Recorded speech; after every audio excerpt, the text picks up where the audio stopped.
Hola, mi nombre es Noelia Barral Grijera y te propongo un recorrido por el laberinto de lo real, desde historias de la vida a la gran historia. Debates y polémicas, argumentos para estar mejor, revelaciones de lo inexplicable. Todo esto cabe en No Ficción, el podcast de libros de Penguin Random House Grupo Editorial.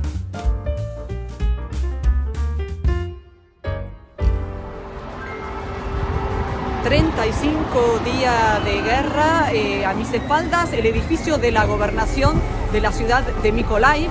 No hubo muertos, pero sí 20 heridos en este hospital psiquiátrico de Mykolaiv. Es una ciudad estratégica que ha estado bajo bombardeo de las fuerzas rusas las últimas semanas y que ayer ha atacado con un misil este edificio.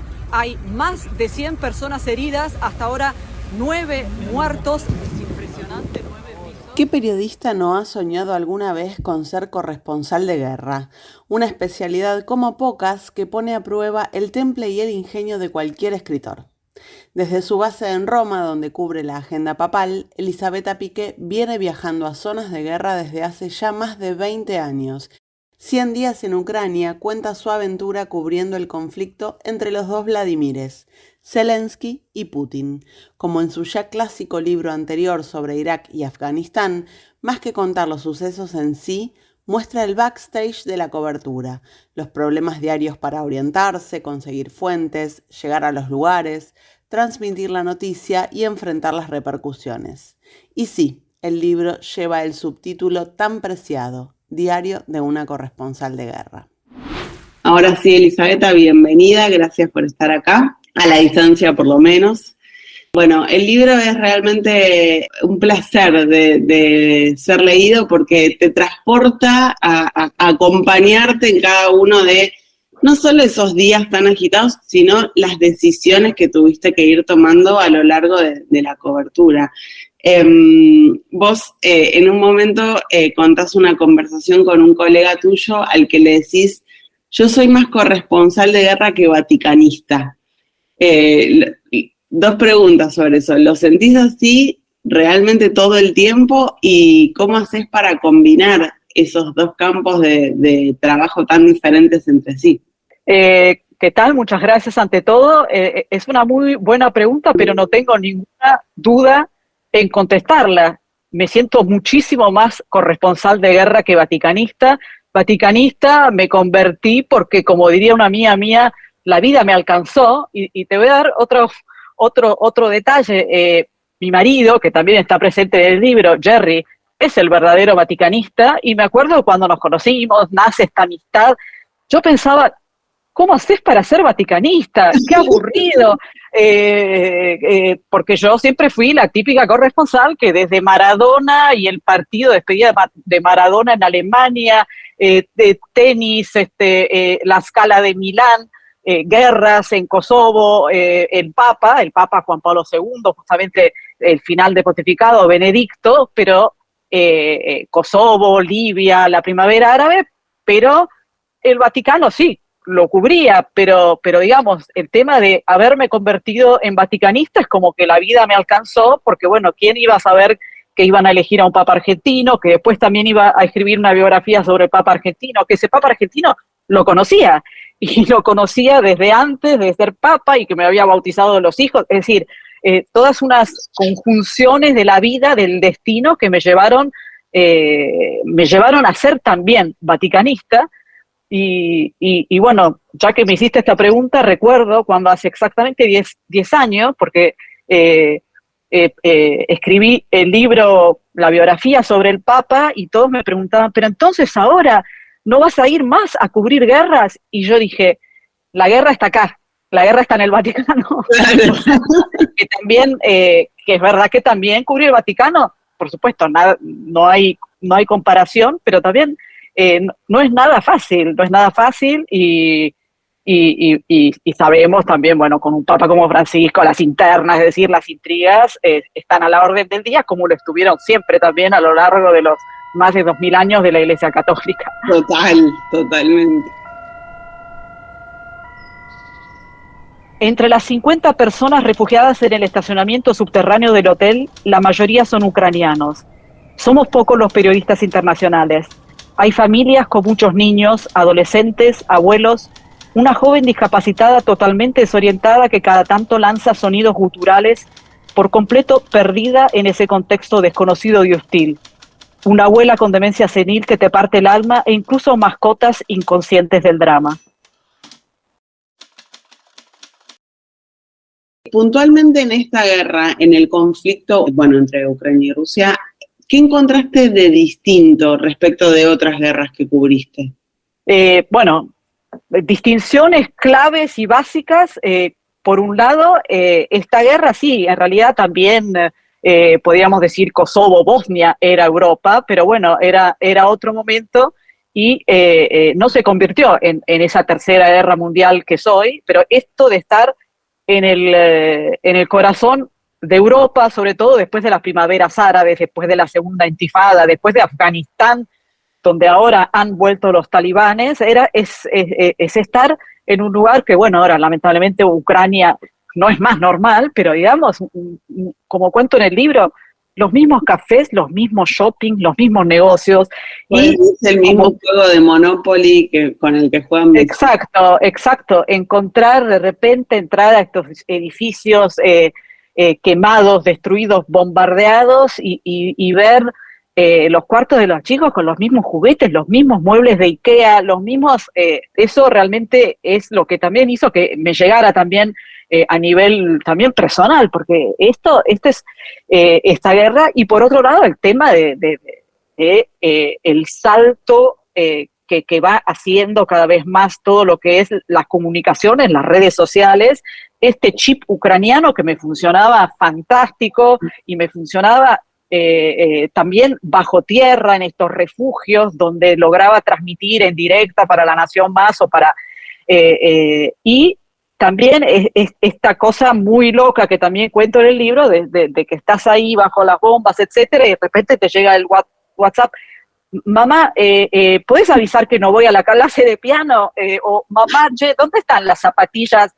Así que bueno, ese tema de estar con todos los afectos, el grupo de amigas, el grupo de las amigas de la facultad, el grupo de las amigas que se casaba la primera hija, que de repente me llegaba el vestido que se iban a poner o que se estaban haciendo, es decir, esa locura de estar totalmente conectada, como por supuesto no lo estaba ni en Afganistán, que ahí viajaba con el satelital y estabas en el medio del desierto, o en Irak, donde no era absolutamente así. Así que estas dos características, ¿no? de esta guerra, que de repente estás en un Starbucks, que es el mismo, claro, digamos.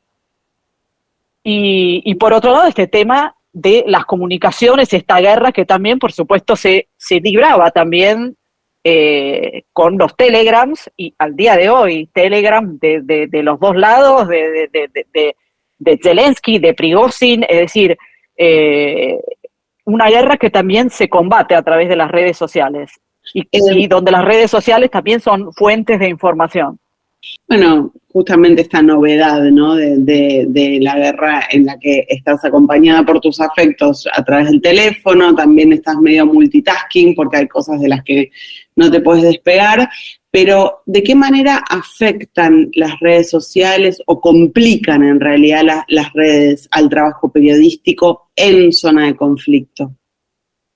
Como siempre está el aspecto positivo bueno, que Twitter, bueno, gracias a Twitter me enteré de tal cosa, pero también puede estar el otro costado, que uno también tiene que haber muchísima responsabilidad en el uso, porque de repente justamente esto de las redes sociales, de la rapidez, y que estás en ese momento, por ejemplo, en Bucha, y tenés un cadáver ahí en el piso, o hacerla directa con la fosa común, es decir, te pone el dilema también ético de que hasta dónde hace bien que yo muestre o no muestre.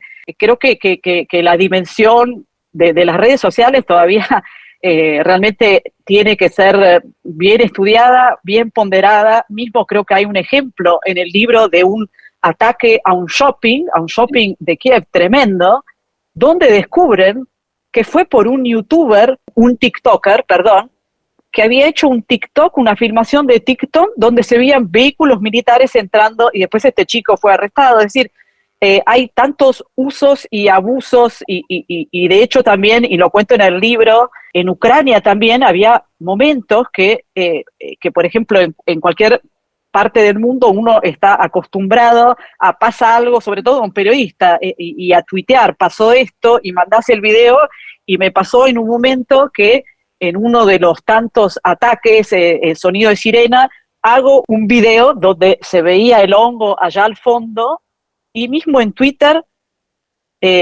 alguien me dice, te voy a denunciar, no se puede tuitear, porque también estaban las leyes, la ley marcial que sigue habiendo en Ucrania, por la cual todo lo que es un objetivo militar, uno que si se acercaba, no podía fotografiar porque decían, bueno, esto lo pueden usar Claro. para atacar de nuevo y para corregir, que era medio una explicación, porque hoy en día con los satélites, los drones, que por culpa de los periodistas que hacen una foto, una transmisión en vivo, pero también cuento cuando en Odessa, que en otro ataque, que había un periodista conocido holandés que hace una directa a Twitter desde el lugar atacado, cómo esta persona fue expulsada y le negaron el ingreso de por vida y lo declararon persona no grata, un periodista. Así que también las dificultades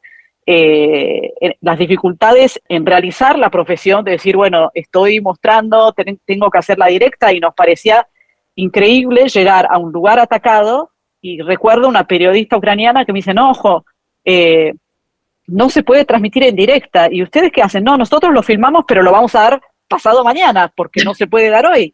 Así que la locura en este mundo del vértigo, que todo tiene que ser no ahora, sino antes aún. Así que, sí. Vos en tu libro sobre Irak contás muy bien la diferencia entre los periodistas que van a cubrir una guerra o a una zona de conflicto por la libre, digamos, y los que van, en ese caso, los que iban con las fuerzas norteamericanas. En este caso, ¿se vio algo parecido a esa división del trabajo de los colegas? Es distinto porque ahí también pasaron muchos años, pero es verdad que esa guerra, que recordarán, duró muy poco, ¿no? Sí. La Segunda Guerra del Golfo, uno estaba embedded. En este caso, no es así, ya van 500 días de guerra, pero por supuesto, para llegar al frente, y sobre todo se fueron organizando cada vez más los ucranianos. Yo estuve, como siempre digo, pero el otro lado. Yo estuve del lado ucraniano, cuento del lado ucraniano. Del lado ucraniano, por supuesto, uno puede moverse en diferentes zonas con una acreditación militar. Esta acreditación te la dan, por supuesto, con todos los recaudos, que vos, por supuesto, te haces responsable, tenés que tener el chaleco antibalas, el casco. Pero después, para llegar, lo más cerca podés llegar, digamos, al frente, tenés que, y hay una parte que no cuento también, tenés que realmente ir con uno de ellos, es decir, que al final también pasa lo mismo, porque ir por tu cuenta no llegás, no podés ir por tu cuenta, porque no te dejan llegar.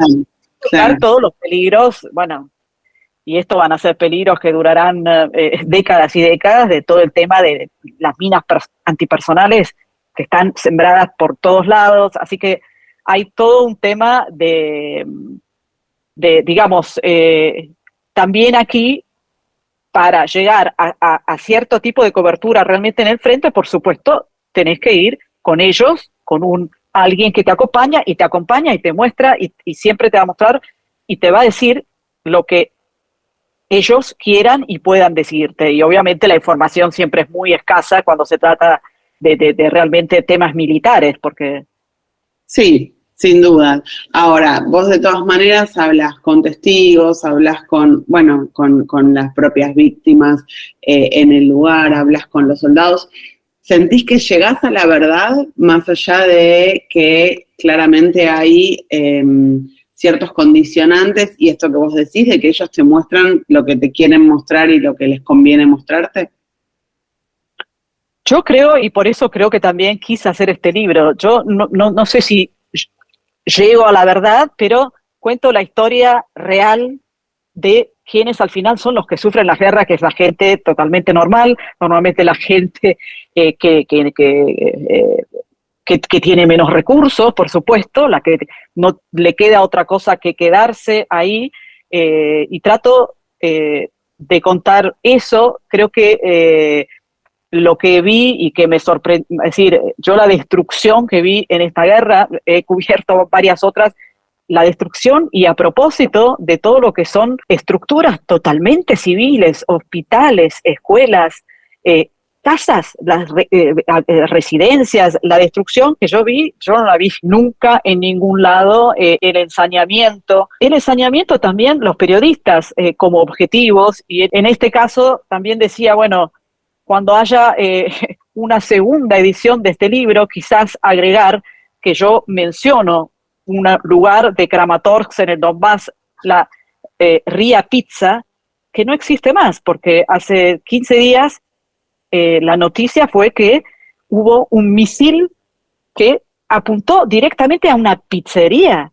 En esa pizzería nosotros desayunábamos, cenábamos, nos sentíamos totalmente seguros. Era de esos lugares que uno decía, bueno, porque además había buena música, había wifi, buena onda, por supuesto, también soldados. Kramatorsk es una ciudad que ya es una ciudad donde no hay, digamos, huyeron todos, una ciudad que está al límite, que está ahí en el Donbass, cerca de Bakhmut, de todos estos lugares.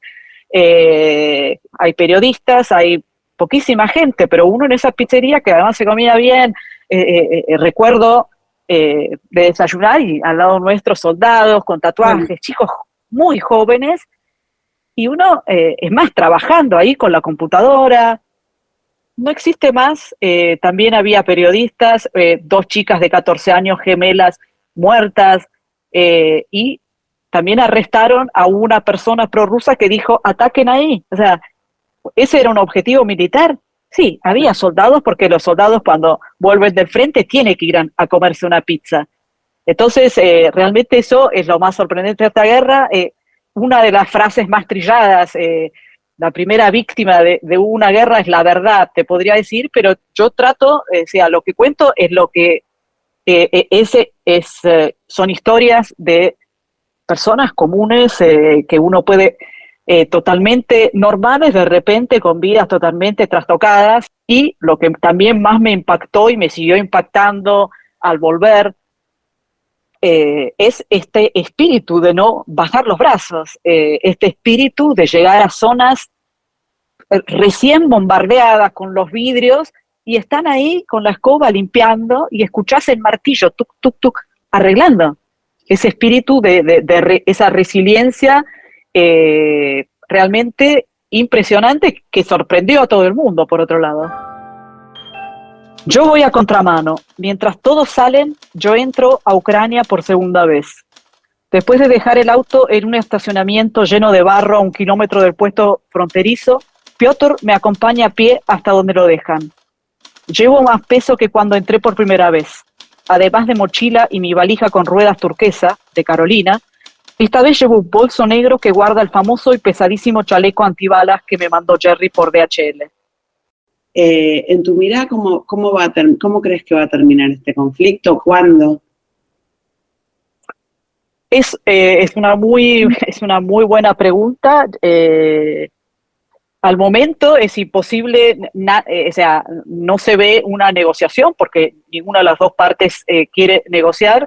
Ucrania no se va a sentar a la mesa de negociaciones hasta que se haya retirado Rusia de las zonas ocupadas y de la península de Crimea, que es algo que tampoco uno ve que pueda ser posible que haya esta retirada. Por otro lado, Ucrania tiene este gran respaldo internacional, pero que puede ir mermando. Están las elecciones en Estados Unidos el año que viene. Es decir, la verdad es que nadie sabe cómo va a terminar este conflicto, que puede durar años, convertirse en un conflicto como en realidad algunos dicen que es ahora, que es porque sí, está esta contraofensiva, pero que va muy lento. Nadie quiere la escalada, está el temor de la amenaza nuclear y por eso tampoco le dan las armas que quieren. a los ucranianos los aviones de combate F-16. Ahora, esta semana está la cumbre en Vilnius por el tema del ingreso a la OTAN de Ucrania una vez que termine el conflicto, pero nadie habla de cómo puede terminar este conflicto.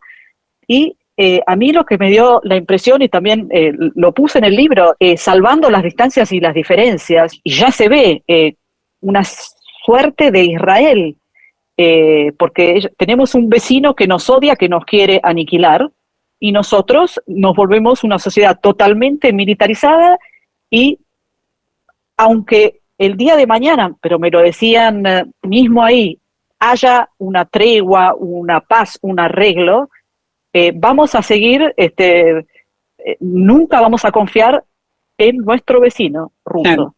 Así que es muy difícil ver, sinceramente, una solución, y también habiendo visto lo que ha pasado y lo que sigue pasando, uno ve que van a hacer falta, porque no hay una persona en Ucrania que no tenga un pariente muerto, un familiar que no esté en el frente, alguien mutilado, alguien que familias divididas, un chico sin padres, es decir, y eso es, aunque digamos un milagro, mañana de repente termina la guerra, están esas heridas que van a tardar generaciones, es decir, es realmente uno, pensando en esta guerra, realmente es una guerra con consecuencias brutales, y además brutales también para el resto del mundo. Sabemos, Ucrania, el granero, siempre fue el granero de Europa. Es una guerra que volvió a crear en el mundo una situación de guerra fría en cierto sentido, pero mucho peor, porque en la Guerra Fría no hubo tantos muertos como está habiendo ahora, que también ahí las cifras no sabemos cuáles son. ¿Y pudiste hablar con soldados? ¿Cómo es hablar con soldados ahí en el terreno? Sí, claro, pude hablar con soldados. Depende en qué situación están, pero sí, son todos, porque finalmente son personas normales que se volvieron soldados, y de repente te encontrás hablando con el soldado. No, yo en realidad soy cineasta. Es más, en el libro está este actor de televisión que se ha vuelto un soldado, que es el que perfila este futuro tipo Israel, y él dice, vamos a seguir luchando siempre, aunque haya paz. Y este era un actor. Es decir, es toda gente que de repente, y te encontrás a la profesora de danzas, y justamente por eso también es muy, te encontrás en el frente con personas que de repente, justamente porque no son verdaderos soldados con la mentalidad Rambo, con los cuales te enganchás mucho más que fuera el soldado, que además tiene esa mentalidad. No, con los periodistas no hablo. Y así que eso también es muy impactante, porque finalmente es una población que todos se han vuelto soldados o voluntarios, todo el tema del voluntariado que sigue, y que nosotros lo descubrimos ahora, digamos, en el 2022, pero que ya existía, porque para ellos en realidad la guerra empezó en el 2014. Elisabetta, ¿qué tal? Buenos días o buenas tardes para vos. ¿Estás viendo movimientos de tropas en el centro? Es una sirena antiaérea. Las sirenas, así que me voy a tener que... Toma refugio, alejate de las ventanas. Elisabetta, ¿tiene el refugio abajo el hotel ese? Vos, no sé si, bueno, sí, te acordás porque además lo incluís en el libro, volviendo un poco al tema de redes sociales y la presencia de las redes en la cobertura de esta guerra, en un momento fuiste viral por una situación que sucedió al aire con un compañero dándote consejos desde el estudio en Buenos Aires de cómo protegerte en la cobertura de la guerra. Bueno, el famoso mansplaining, que vos incluso decís, bueno, un poco descubrí lo que era ese término. ¿Cómo viviste esa viralización? No sé si te impactó, si te llegó tanto. Sí, la verdad me impactó muchísimo porque no podía creer porque eso fue el 24 de febrero, es decir, el día que de repente todo el mundo se da cuenta que empezó una guerra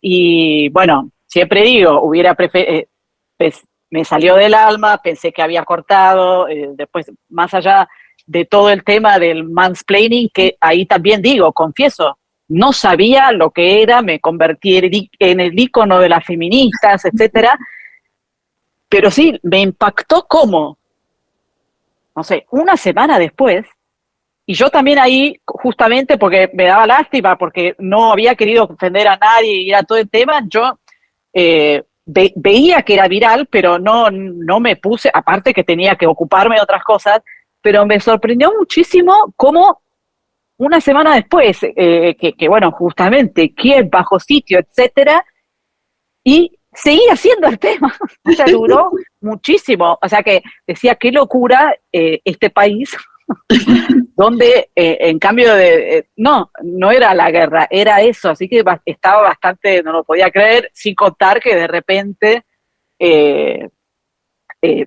tampoco podía creer que, bueno, que eso también tiene que ver con quizás este nuevo periodismo que también es muy criticable de hoy, que cuando pasan esas cosas lo levanta uno, lo levanta otro y de repente un día una amiga inglesa de Jerry, que es irlandés, le manda, o sea, también lo había descubierto y la periodista de War Correspondent que había dicho asshole, o sea, hasta en medios de habla anglosajona había, y también de repente, nunca me olvido, entrando al hotel donde estaban los periodistas en Kiev, pero tú eres la de quien ellos che pelotudo, o sea, los españoles, pero tú eres, o sea, hasta te reconocían, así que fue increíble, fue increíble. Pero además, bueno, un comentario lógico y esperable porque la situación, incluso para el televidente, era muy extraña, muy extraña. ¿Cómo es ser mujer cubriendo una guerra? ¿Hay alguna diferencia? ¿Notas diferencias? La verdad, diferencias, sobre todo, te diría, hay cada vez más, yo que he visto ya, hay cada vez más mujeres, somos muchas, y porque lo hacemos bien, o sea, evidentemente, el trabajo, digamos, y después, claro, por supuesto, en países musulmanes, Afganistán, es mucho más difícil ser mujer, porque una mujer en esos contextos ni siquiera debería salir a la calle. Recuerdo en Afganistán era sentirme, bueno, un extraterrestre, no podían creer que yo estuviera ahí dando vueltas sola, uno tiene que estar tapada, no me ponía la burka, pero por supuesto tapada, pero por otro lado, más allá de eso que, entonces, por supuesto, yo siempre digo, en la guerra siempre hay que tratar, sobre todo que yo que voy sola, ir en grupo, ¿no? O con otra gente, por una cuestión también de seguridad, más allá del compartir gastos y todo. Pero, por ejemplo, en Afganistán recuerdo que moviéndome, que siempre muevo con italianos, españoles, etcétera, pero podía, yo, o sea, siendo mujer, era la que podía, por ejemplo, entrar a esa carpa de refugiadas mujeres donde los hombres no podían entrar. Entonces yo podía tener un acceso a las mujeres que los hombres no tenían. Entonces hay veces que hay ventajas y desventajas, ¿no? Claro. Vamos a la Plaza Maidán, la Plaza de la Independencia, para una salida de Gabriela. Emociona volver ahí. Ver el Hotel Ukraine, el primero donde estuvimos con Mariana, el Kozatsky. Como siempre está todo muy limpio, pulcro. Siguen estando las mismas barricadas, las bolsas de arena. Un monumento indica que Buenos Aires está a 12.829 kilómetros. En el libro van apareciendo los llamados personales del Papa Francisco, siempre desde un número desconocido, y las reacciones de las personas a tu alrededor cuando los pones en contacto con el Papa. ¿Sabe el Papa que está en el libro? sabe el Papa que está en el libro, te decía que no lo tengo porque me llegó un ejemplar y se lo di a él. Bueno, lo cuento porque total no.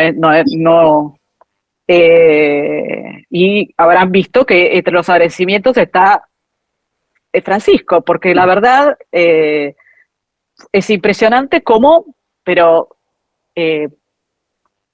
científicamente, matemáticamente, cada 2-3 días el llamado desconocido y qué tal, cómo está.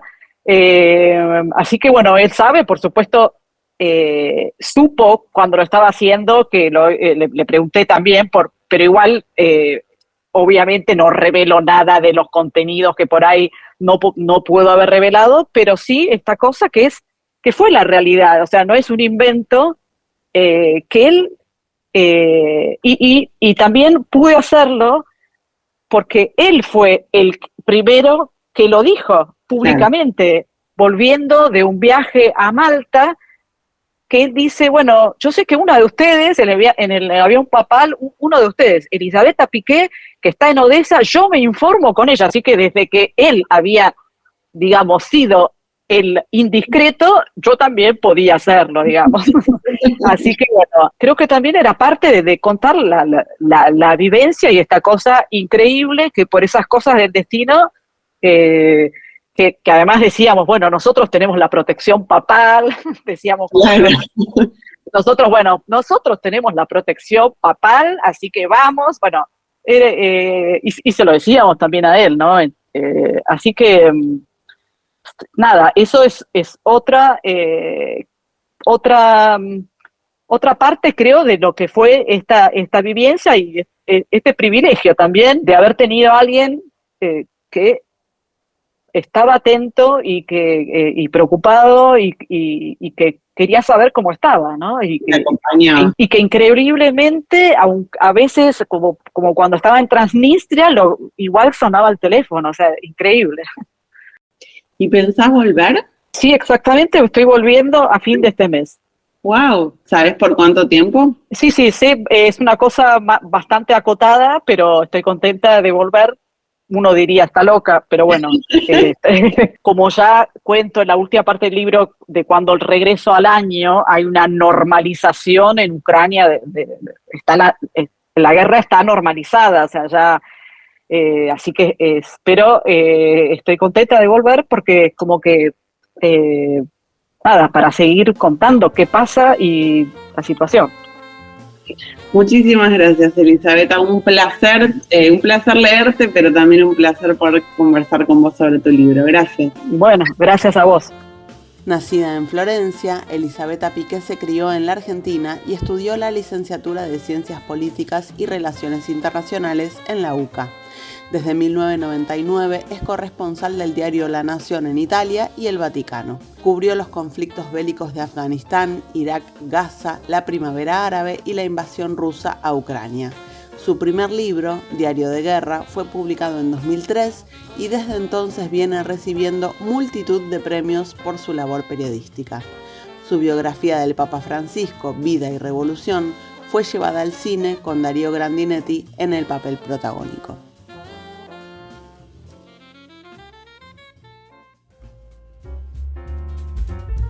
No Ficción es un podcast de libros de Penguin Random House, grupo editorial, presentado por Noelia Barral Grijera.